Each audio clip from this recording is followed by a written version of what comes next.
Hello everyone and welcome on Mind Power Journeys, the channel that helps you to maximize the potential of your mind and so maximize the results in your life. In this video I want to talk about the fact that everybody of us, including me and you, are programmable. We are being heavily programmed by the environment in which we grew up, we live in, and it's inevitable. It might be harsh to accept that view of things because I think with my own mind, those are my ideas, I'm not programmed by anybody, I'm not a computer anyway, I'm a human, why you say even program and stuff like that. The reality is that past experiences that are traumatic, that are strong, that are remembered with a lot of emotion, they are strong programs, and we derive beliefs from them. So if my mother was telling me that I was an idiot all the time, and she did for many years, and she meant it with all her body language, rest assured that that program went into the brain. And it doesn't matter if I got like 5 degrees to demonstrate to myself that I'm not an idiot. But if mom told me that persistently and nobody takes care of removing that program from my unconscious, from my emotions, from the cellular memory I have in my body, it's very likely that I'll keep believing deep down that no matter what, I'll be an idiot. Okay? Let me tell you the story of the previous generation. Okay, so there are people like my parents and that generation that they grew up in an age of extreme poverty. It was just the days after the Second World War, and they have so many emotions and so many memories regarding living in poverty, and they've seen the big change of society, from a place where food was scarce, from a place where everybody was so thin, everybody was so poor that they didn't have even the basic money to buy some shoes or so to buy some food, And so those emotions, they are programmed into the brain, into the body, and I see that a lot of those people from that generation, they're still living in a different world, in a different reality, because the world now is much more wealthy, much more food is available, much more commodities are available. But still, they see reality always with that strong memory, with that strong lens of poverty. And so they tend to be, sometimes very, very conservative about managing resources because they know that they are scarce and they may finish. And the nightmare of not having enough can be again happening. So we are all programmable. And the way that we can program ourselves, that's where the interesting part is through affirmations that are done with emotions. So it's not that complicated. It's about building affirmations that then they trigger internal movies where we see things that are beautifully happening for us and we start to feel that thing.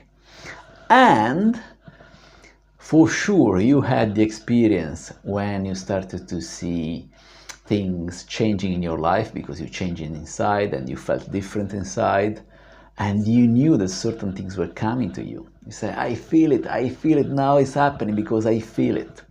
So we are heavily programmable as well through repetition. Other people, they repeat stuff to us, daily. Our bosses, our teachers, family members, they constantly repeat us the same things. But we don't give ourselves the same privilege of repeating the good stuff to ourselves daily with intensity. And Now with video technology, we can even record the videos of ourselves that are highly emotionalized, and we can play those videos to ourselves to get the messages that we want in our own neurology. We are highly programmable for the good and for the bad. We're highly programmable, by chance and by design. So it would be very wise to deprogram ourselves from the stuff we don't like. And you might ask straight away, how do I do that? If that was easy, okay. That's why there are people like me that are professional in deprogramming people, because, that's our expertise. We do that every day. But there is stuff that you can do as well on your own to deprogram yourself by questioning. This morning I had a client, he kept saying, hey, you know what? I'm weak in my workplace, I'm weak. I say, what do you mean you're weak? You're a well-built man, with muscles, strength, and power. What do you mean you're weak? And the reality is that there are things from the childhood that made him feel that way. And regardless now that this guy is really muscular, is doing anything he can to feel strong, that thought of being weak is still seated inside his mind, creating insecurities. So it's our job to question, where do certain feelings come from?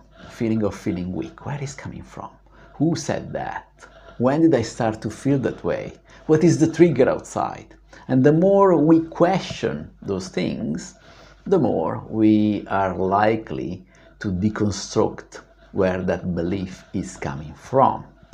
So I highly, highly invite you to take a piece of paper and you identify that you have like some beliefs that that they're not true. You might think like, hey, you know what? I don't like to argue because argue is not my style. And then maybe you realize that, actually, even if you don't like it, sometimes it's necessary to set your boundaries, to defend your territory and stuff like that. So where did I learn that I don't like it and is not my style? Where did I learn that, it's acceptable to have other people telling me what to do most of the time? Where did I learn that being a people pleaser is a good behavior? When? How? Why did I believe it? And how I can not believe it any longer?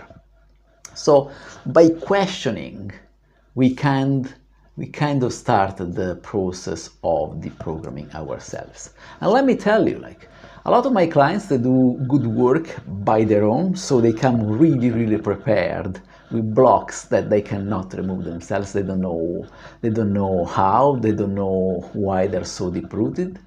And it is great because they come so ripe, and from an external person, see the blocks of another person is easier. And sometimes few questions done rapidly in a certain sequence, they allow the block to go away. There are of course other techniques to get rid of the movies that we have in our head that are not conducive to success, to get rid of some images, to get rid of some sounds we have in our head. And let me tell you that it is worth to remove the stuff that we don't need, so our head is lighter and we can use our neurology, our mental power for the things we like most. So I deeply invite you to take a piece of paper, write down what has to be gone from your mind, so you do a little bit of mental declutter, and in a way or another you will find a system to get rid of those blocks. And if you like to have my assistance in that, check the links below, because this is my job to help people declutter their mind and live free with much more potential available to them. Hope you like these ideas in this video. Remember that we are all programmable, very easily programmable, and we are all very easily deprogrammable as well. I hope that this video was useful. Feel free to subscribe to the channel, comment below, and check the links below about my work. Take care and thank you for listening.